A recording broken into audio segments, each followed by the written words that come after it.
Females को कई बार कई प्रॉब्लम्स होती हैं, लेकिन उन्हें पता नहीं होता है कि ये नॉर्मल है या एबनॉर्मल है, उन्हें डॉक्टर के पास जाने की ज़रूरत है या नहीं है। तो मैं डॉक्टर प्रिया मिल्क शिवालिक हॉस्पिटल से आपके अपने YouTube channel Shivalik multi speciality and neuro trauma centre पे आपको बताऊंगी कि आपको अपने गायनेकोलॉजिस्ट को कब विजिट करना चाहिए।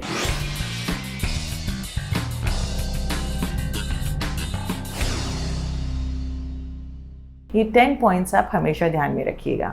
सबसे पहला, अगर आपकी बेटी है या आपकी बहन है या कोई भी है जिसकी एज 9 साल से कम है और उसको पीरियड्स शुरू हो चुके हैं, तो आपको अपने गायनेकोलॉजिस्ट से मिलना है।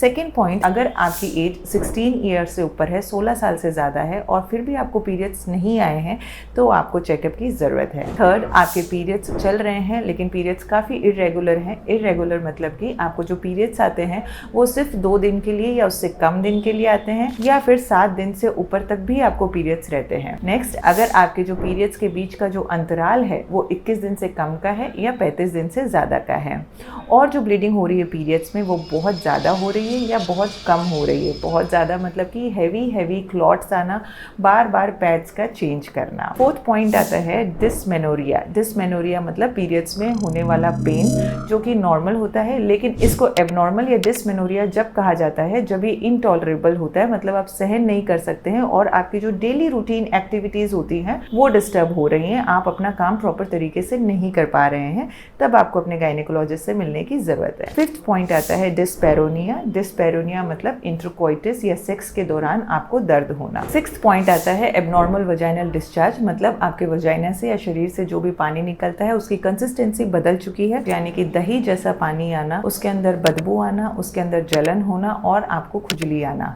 इस दौरान आपको अपने गायनेकोलॉजिस्ट से मिलने की सख्त ज़रूरत है, क्योंकि हो सकता है आप किसी इन्फेक्शन का शिकार हों। नेक्स्ट आता है, जब भी आप प्रेगनेंसी की प्लानिंग कर रहे हैं तो आप कपल को, हस्बैंड एंड वाइफ दोनों को अपने डॉक्टर से मिलने की ज़रूरत है।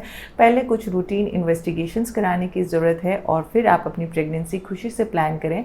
जो भी डॉक्टर आपको मल्टीविटामिन्स या फॉलिक एसिड प्रिस्क्राइब करते हैं आप उनका यूज़ करें। नेक्स्ट आता है कि अगर आपकी एज 30 ईयर्स से कम है और आप 1 साल से ट्राई कर रहे हैं, मतलब आपको प्रेगनेंसी नहीं लग रही है, तो आपको अपने गायनेकोलॉजिस्ट को विजिट करना चाहिए, क्योंकि हो सकता है आप इनफर्टिलिटी के शिकार हों, कुछ ना कुछ अंदर प्रॉब्लम हो जिसकी वजह से आपको प्रेगनेंसी कंसीव नहीं हो पा रही हो।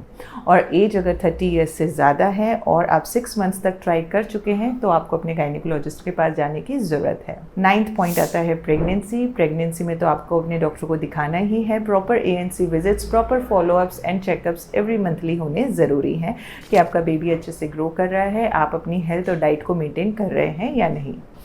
लास्ट पॉइंट आता है कि आपको कोई प्रॉब्लम नहीं है, कोई इश्यूज़ नहीं है, फिर भी साल में आपको एक बार चेकअप कराने की ज़रूरत है, ताकि उनसे जो होने वाली बीमारियां होती हैं या जो होने वाले कैंसर्स होते हैं उनके लिए आपका एक फॉलोअप हो पाए। जैसे कि आता है ब्रेस्ट कैंसर, तो आपको ब्रेस्ट एग्जामिनेशन किया जाता है, सेल्फ ब्रेस्ट एग्जामिनेशन भी समझाया जाता है। और आता है बच्चेदानी के मुंह का कैंसर, यानी कि सर्वाइकल कैंसर, जिसके लिए आपके पैप स्मीयर का टेस्ट किया जाता है। तो मेरे ख्याल से ये 10 पॉइंट्स आप हमेशा ध्यान में रखेंगे कि कब आपको अपने गायनेकोलॉजिस्ट के पास जाने की ज़रूरत है। अगर आपको इस वीडियो से अच्छी इन्फॉर्मेशन मिली है तो आप इस चैनल को फॉलो, लाइक एंड सब्सक्राइब कर सकते हैं। Thank you.